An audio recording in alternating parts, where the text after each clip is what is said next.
Digital media ফেডারেশনের যে প্রচেষ্টাকে আমি কুর্নিশ জানাই, সাধুবাদ জানাই। তারাও সমাজের মূল স্রোতে কাজ করবে এটা আশা করছি। তারাও হলুদ সাংবাদিকতা না করে বিভিন্ন স্তরের অনেক ঘটনা যেটা মেইন স্ট্রিম অনেক ক্ষেত্রে এড়িয়ে যায়, তারা দেখানোর ফলে কিন্তু মেইন স্ট্রিমও আজকাল দেখাতে বাধ্য হচ্ছে। তাহলে সেই কাজটাকে তারা আরও ভালো করে করবে এই আশা রাখবো।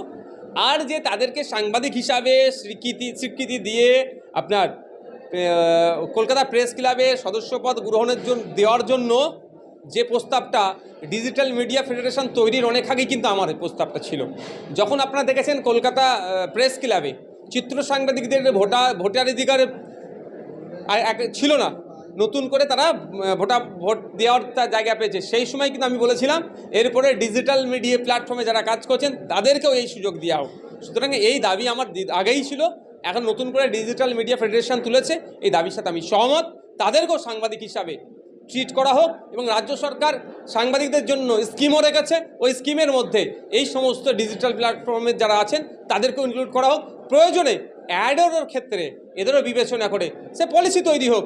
এত সাবস্ক্রাইবার থাকলে, অ্যাভারেজ এত ভিউজ হলে তাদেরকেও দেওয়া হবে, সে পলিসি তৈরি করে এদেরকেও সেই ক্রাইটেরিয়ার মধ্যে অন্তর্ভুক্ত করা হোক। অলরেডি ভারতবর্ষের বেশ কয়েকটা রাজ্যে এই বিষয় নিয়ে চর্চা হচ্ছে, ডিজিটাল প্ল্যাটফর্মটাকে নিয়ে, মিডিয়াদেরকে নিয়ে। বাংলাতেও সেটা হবে। দেখুন, আমি আপনাদের নেতৃত্ব যারা আছেন ডিজিটাল মিডিয়া প্ল্যাটফর্ম অবশ্যই কয়েকজন যোগাযোগ করেছেন, তার মধ্যে শাকিরুল ইসলাম সাহেব আছেন, তো আরও যারা আছেন তাদের সাথে কথা বলছি, তাদের দাবি দাওয়াটা নিয়ে প্রয়োজনে বিধানসভা উত্থাপন করব।